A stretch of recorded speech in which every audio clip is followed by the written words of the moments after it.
this is my view of Sonic X.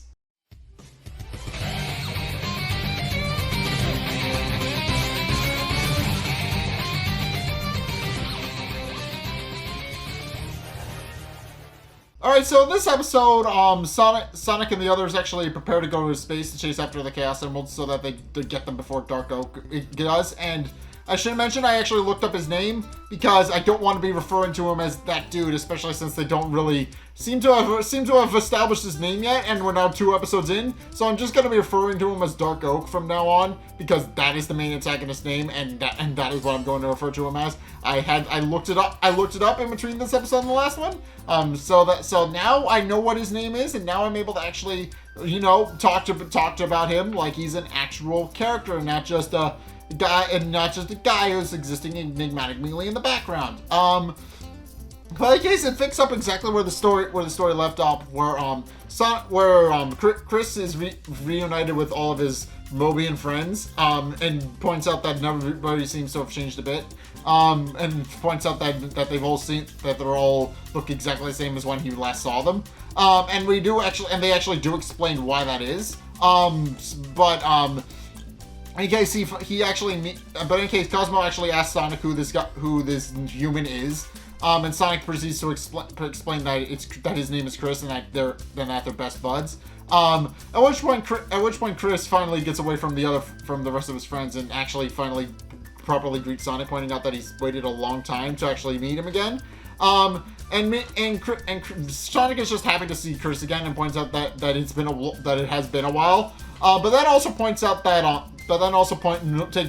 takes note of Chris's baggy clothes and points out what exactly is up with his clothes and if he's doing some sort of fashion statement. But Chris proceeds to explain that they actually fit fine before he left, but doesn't get to fully explain that because right at that moment Sonic actually passes out, and everybody proceeds to panic because Sonic passing out is not a good thing. So Tails actually goes to take his temperature and check if he has a fever, and it turns out he's fine. He's just exhausted. But he does point out that the battle he got with Dark Oak must have taken a lot out of him. And Chris is just a little concerned for his friend's safety, pointing out that he seems to have just gotten into a battle and is obviously very worried for Sonic's safety. But in any case, shortly after Sonic passes out, they decide to take him back to Vanilla's house. So that they can actually tend to him, and Vanilla actually tucks him into bed and make sure that he's actually safe and sound, and make sure he gets his rest. Before Cosmo then proceeds to explain what the metarex are and why they're dangerous. So she then proceeds to explain how the metarex are actually a planet conquering race of robotic aliens. And she admits she's not entirely sure where they came from. Only that they seek world domination, and impose their rule on everybody else. And in order to do that, they don't just conquer planets, but as we've established, they will proceed to take the planet's planet egg and make the planet devoid of life.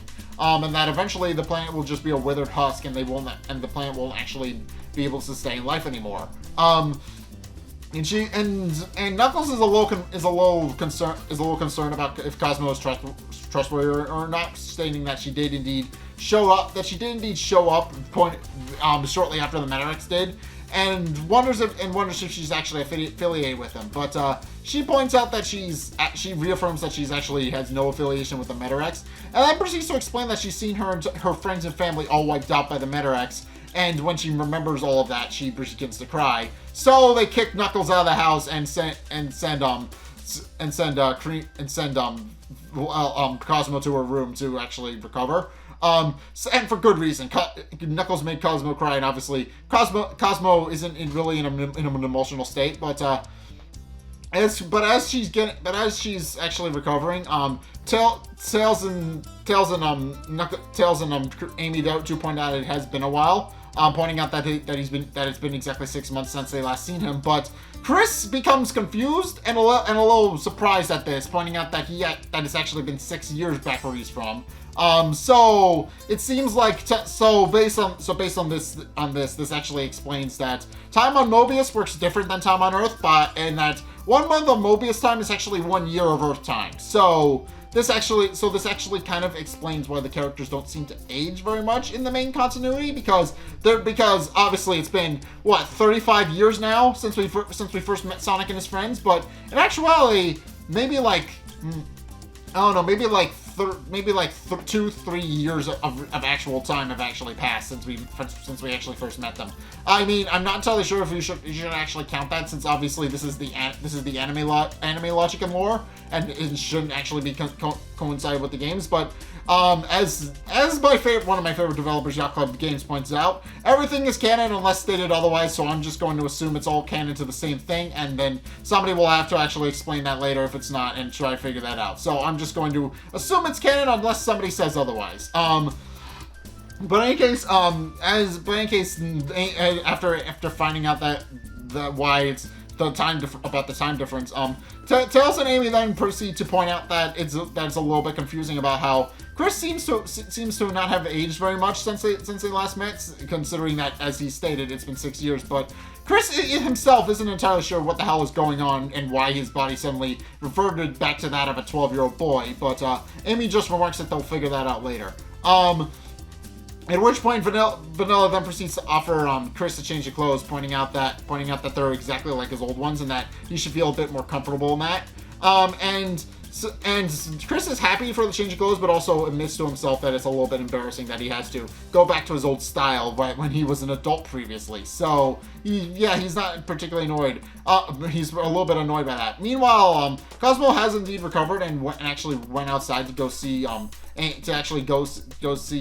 Cream. And Cream remarks that she likes having Cosmo around, and Cosmo points out that her planet is very beautiful, and Cream merely remarks that she would actually get used to living there, and that she would have a very wonderful time there. But Cosmo becomes a little bit upset by her statement, pointing out that she doesn't seem to realize that obviously Cosmo knows that their planet is going to die, and even brings that up to Cream, pointing out that without the planet egg, her planet will no longer be able to sustain life. But Cream points out that she's not exactly worried since they have Sonic, and points out that as long as he's there, they can actually solve it no problem. At which point Cosmo points out that Sonic had all 7 Chaos Emeralds, and got rid of them.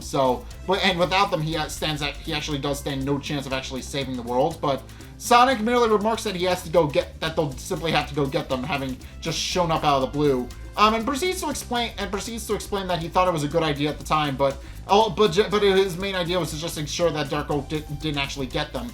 And points out that they're likely just scattered around space, and that the only thing they really need to do is find them. But in order to do that, they actually need to go to space. At which point, Tails walks out and reveals that he actually does have a plan. And then proceeds to escort them to his basement. And while he's doing that, we actually get a cutaway with Knuckles back on Angel Island. And Rouge shows up, revealing her information that she actually learned while snooping on Eggman's base, and explains how she was actually eavesdropping, and points out that and asks Knuckles what exactly is going on. And Knuckles just tells her straight how Sonic's lost the Chaos Emeralds and sent them into space. And then Chris showed up using the Master Emerald somehow, and he's not entirely. And then there's Cosmo, and he points out that he's not entirely sure what's going on. But Rouge leaves mid-conversation and just flies off, and which annoys Knuckles. So he goes to go look for her. And at which point. And it's at this point where Tails finally shows everybody what's in his basement and reveals that he actually has a ship called the Blue Cyclone. And the Blue Cyclone, as he explains it, is a massive spaceship that he built in his spare time. Obviously, as he explained in the previous episode, the X-Tornado can't actually go to space, so he built a ship that can. But he does explain that he actually has one massive hiccup, which is that he was going to rely on the Chaos Emeralds to actually get them into space and actually take off. But obviously, since Sonic yeeted them into space and nobody knows where they are anymore, he realizes that he no longer has his main power source. But eventually, Chris actually figures out an alternative that they can use, and sure enough, when Knuckles comes back to Angel Island after looking for Rouge, he notices that the Master Emerald is gone and that Chris and his friends took it. So he eventually shows up at Tails' basement to actually point out that he actually needs the Master Emerald back and is a little bit mad that they took it without asking. And Cream merely explains that they're actually planning to use it to go into space. And they're only going to be, and Sonic reiterates that they're only going to be borrowing it for the time being. So he'll get it back soon enough. While Knuckles seems to kind of understand the situation, he demands that they need the Master Emerald back. And eventually the three girls all gang up on him, pointing out that they needed to go into space and save the world, and that if he's not going to be a part of that, then that they're going to knock some sense into him. At which point Knuckles asks for assistance, since obviously he's no match for the combined efforts of Cream, Cosmo, and Amy. But Sonic merely decides to stay out of it, pointing out that he's not going to pick a fight he knows he can't win. And eventually Knuckles does give in and decides to help them build up the ship so they can actually get ready to go into space. Meanwhile, Chris and Tails actually proceed to do some checks on the system to actually make sure they can actually go into space. And Tails merely remarks that he missed being able to do this with somebody. And remarks that it had been a little bit lonely without anybody there. Chris actually reiterates that point, pointing out that he actually has missed hanging out with them, but he also points out that now that he's an adult-ish, and has 6 years worth of scientific knowledge under his belt and gadgetry and gizmo knowledge under his belt, he should be able to actually provide a bit more help now. And sure, he does. He actually does provide some significant help, but I should mention that Chris did have his own appeal in the original series. Some people didn't really particularly care for him, but he actually does pull his weight a little bit now, because obviously he was just kind of there. He was the main human protagonist of the series, but for the most part he didn't really do much. He kind of did help occasionally at some points, but for the most part, he was just there for moral support and actually didn't really. He interacted with the main cast and he did help them out in his own way, but he wasn't exactly what you would call useful. So, but now that he actually has some sort of information under his belt, some sort of technological information under his belt, he can actually help in a more hands-on way. So that's actually a very good change to his character. He was there to be a friend to Sonic, and obviously their friendship was the main driving point of the original series. But now Chris can actually do stuff, so that's going to be interesting. But in case as they're actually making prep work, Dark Oak actually notes that they're actually planning to go into space and sends another metarex down to actually go and destroy their ship before it can actually take off. And sure enough, this happens as Cream, Cheese, and Cosmo are actually bringing supplies. Cosmo has a bit of an interesting time with it. She's not exactly what you would call graceful, so she kind of so she tries to take too much supplies by herself, and winds up falling down the hill and stumbling over herself and standing food and stuff flying everywhere. So it quickly becomes apparent that that's not really what her use is. She's not very good at the whole heavy lifting thing. So obviously she's there to provide information, and it is a cute moment. It does kind of reiterate the point that don't expect her to do much fighting. She's obviously not going to be able to hold her own against the Metarex or anything else, because she can barely handle groceries. I don't think she's going to be able to handle a Metarex. Case in point, the Metarex then proceeds to show up, and the Metarex that Dark Oak actually sends is complaining to destroy the base. With Sonic and Knuckles actually having to team up to protect the base. Tails realizing that the Metarex is there and is about to try to destroy their base, realizes that he needs to actually take off into space, pointing out that he has a few more things he needs to problem check before he leaves, but points out that he can do those once they're in the air and they aren't really important to take off. So he points out that they might as well be ready, but in order to take off, they actually need Knuckles to actually power up the Master Emeralds. And when Amy comes back with some groceries to actually kind of stock up, He then sends her to go get Knuckles and tells her that they need him to take off in order to take off. And there is a very good point. He is obviously connected to the Master Emerald. They need him to activate their power supply so they can actually take off. So Amy goes to go get him, even bumping into Cream and Cosmo on the way there, and explains how she needs to go that they actually need to go find Knuckles, pointing out that they obviously that if they don't get Knuckles, they actually can't power up the Master Emerald. So they proceed to go find him. Well, Cosmo and Amy go to go find him. Cream actually goes up to say goodbye to her mother and explains how she'll be leaving. And Vanilla's actually completely okay with it. She's actually completely okay with the fact that that Cream is actually leaving, but also points out that she shouldn't touch any buttons she's not familiar with. But other than that, she points out that her daughter should be fine. And Cream is just happy to be able to go on an adventure with her friends. And proceeds to kind of place her head in her lap and give her mom one last hug before going back to the base and help finish up preparations.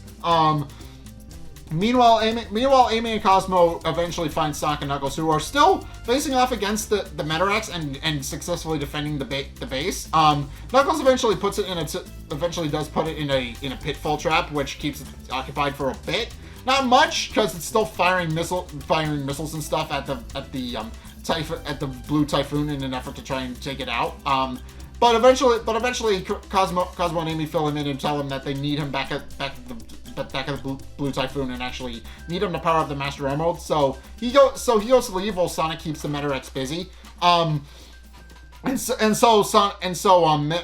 Knuckles actually returns back to the blue typhoon and actually goes to the engine chamber to appeal to the Master Emerald and ask it for its power in actually finding the Chaos Emeralds.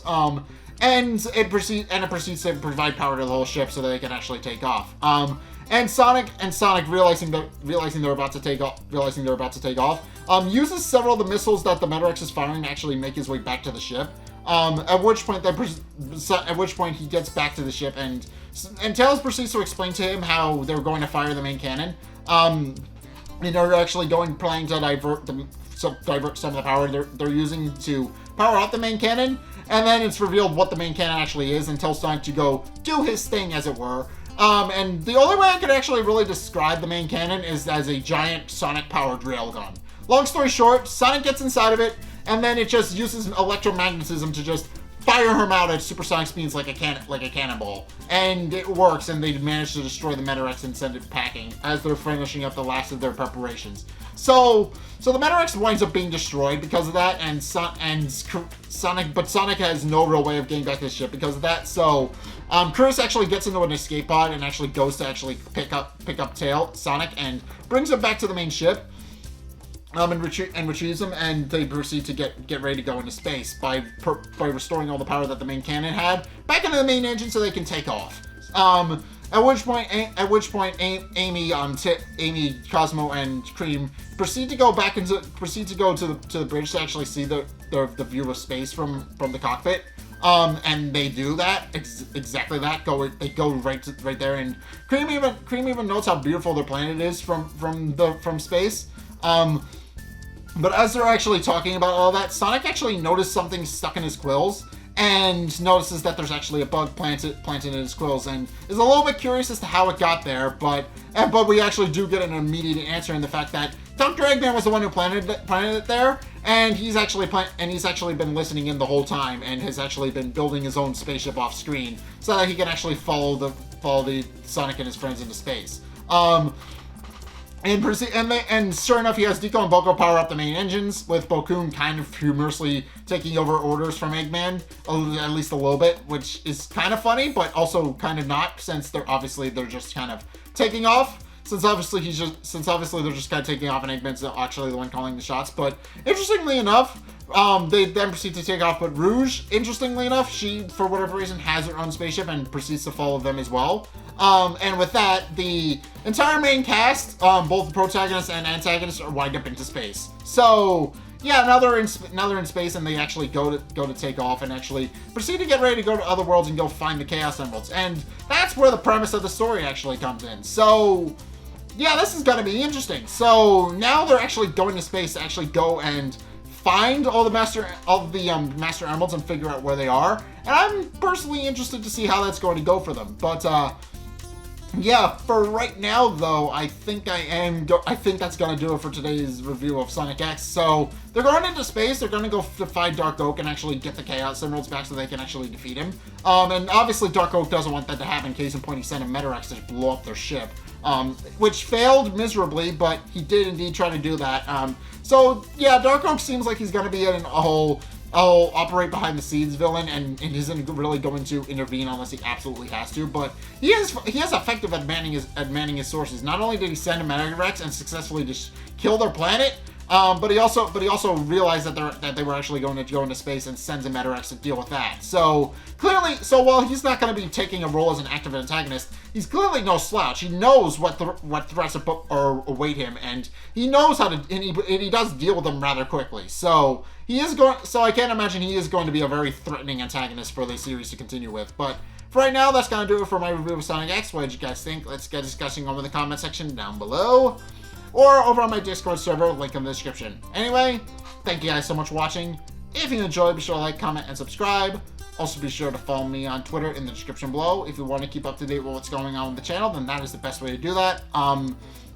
Also, be sure to check out my Patreon in the description below as well if you want to help support the show. That is also the best way to do that. Link is down in the description. It's only a couple bucks a month. I do recommend doing that if you want to help support me, or not. I mean, if it's entirely up to you. It's entirely optional, but it does help me create future projects. So if you want to see more future projects, then by all means, go check that down in the description. And finally, if you want to see more content from me, then be sure to check out the videos linked in the end screen. I'd also be sure to check out my Twitch as well. It's every Sunday, 2:30 Eastern Standard Time. But so just go check that out down in the description below. But also the videos linked in the end screen things. The top video is the most recent video that I recorded before this one. So it may or may not be this one at some point. Whereas the bottom video is a video recommended to you based on what you've already seen from me. So if you want to try something new or see more of what you like, then be sure to check both of those videos out. But regardless of whether or not you do any or all those things, thank you guys so much for watching. And until next time, I'll see you guys in the next video. Peace!